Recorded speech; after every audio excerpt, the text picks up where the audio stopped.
Kalau kita di Papua sebagai masyarakat adat, mungkin kita belum merasa menjadi bagian dari negara Indonesia.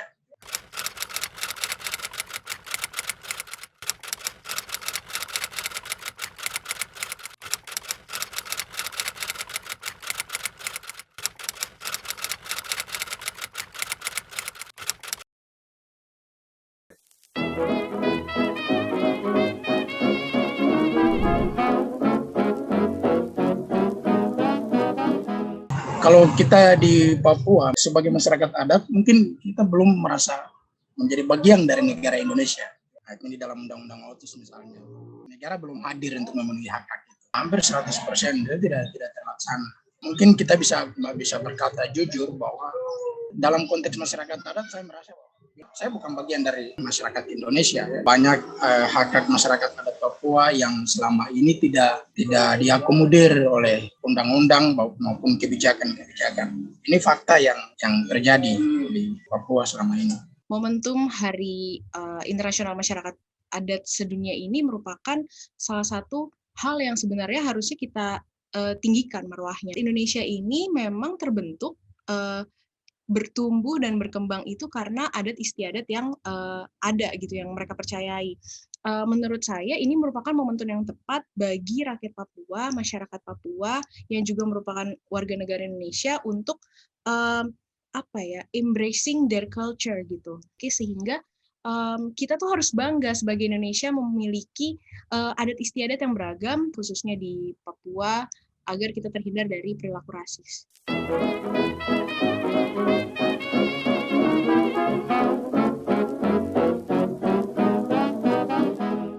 Iya, memang kesenjangan sosial ekonomi politik di Papua itu saat ini itu kental sekali, dan itu fakta yang tidak bisa kita sembunyikan di dalam diskusi-diskusi publik. Bahwa fenomena di Papua ini banyak sekali gerakan-gerakan lingkungan, gerakan politik Papua Merdekanya, gerakan masyarakat adatnya, gerakan HAM-nya. Pemerintah belum menghadirkan mereka.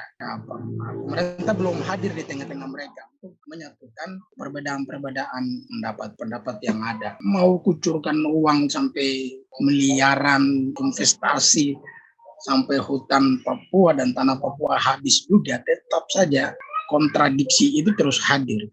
Di tengah-tengah situasi pandemi seperti ini misalnya, pemerintah hadir dengan lebih mengedepankan stabilitas. Kegiatan-kegiatan pemerintah yang menyangkut kepentingan publik itu di-backup oleh militer, TNI, Polri. Sementara masyarakat rakyat Papua punya trauma masa lalu.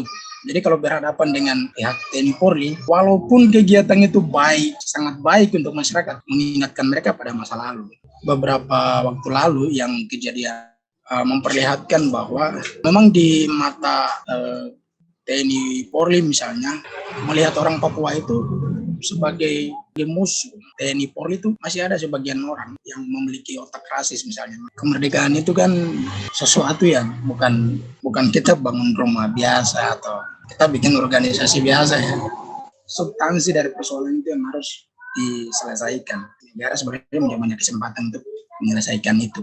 Tapi kalau negara masih menganggap bahwa Papua kita hanya cukup dengan bantuan memberikan uang, terus investasi dan keamanan, lagu lama yang nanti akan masalah-masalah yang itu tidak akan berakhir, tidak selesai. Papua ini tingkat traumatiknya itu mungkin udah pada level yang udah nggak bisa ditolerir dari tahun ke tahun, dari rezim ke rezim, siapapun yang memimpin pasti Papua kontrolnya adalah aparat gitu, dan pelanggaran HAM-nya juga terjadi terus-menerus.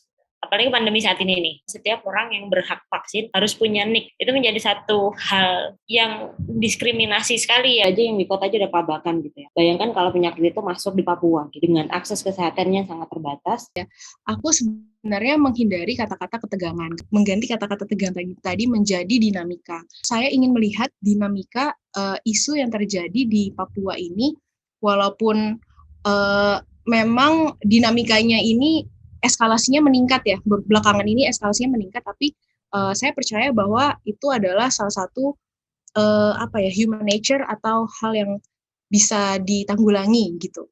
Kita percaya kalau misalkan pembangunan merupakan hal yang esensial ya Mbak, tidak hanya di Papua gitu, tapi sebenarnya pemerataan pembangunan adalah kunci dari suksesnya pemerintah untuk menyatukan Indonesia. Kemarin ini juga jadi lesson learned ya, diskusi dengan teman-teman yang ada di Aceh. Mereka bilang sebenarnya hal yang menyatukan Aceh sekarang adalah salah satunya adalah kecintaan mereka terhadap Indonesia. Terlalu mengawang-awang banget ya, tapi itu mereka bilang, saya ngobrol sama salah satu anggotanya sendiri yang perempuan, dia bilang, memang apa sih Dek yang bikin saya masih mau bergabung di Indonesia sekarang? Saya nggak dapat, saya belum mendapatkan hak saya dengan sepenuhnya sesuai perjanjian. Saya juga tidak terlalu sejahtera gitu. Mereka kesulitan dalam mengakses makanan, sandang pangan papan itu susah. Tapi apa sih yang bikin saya mau? Saya hanya ingin damai, saya mencintai Indonesia gitu.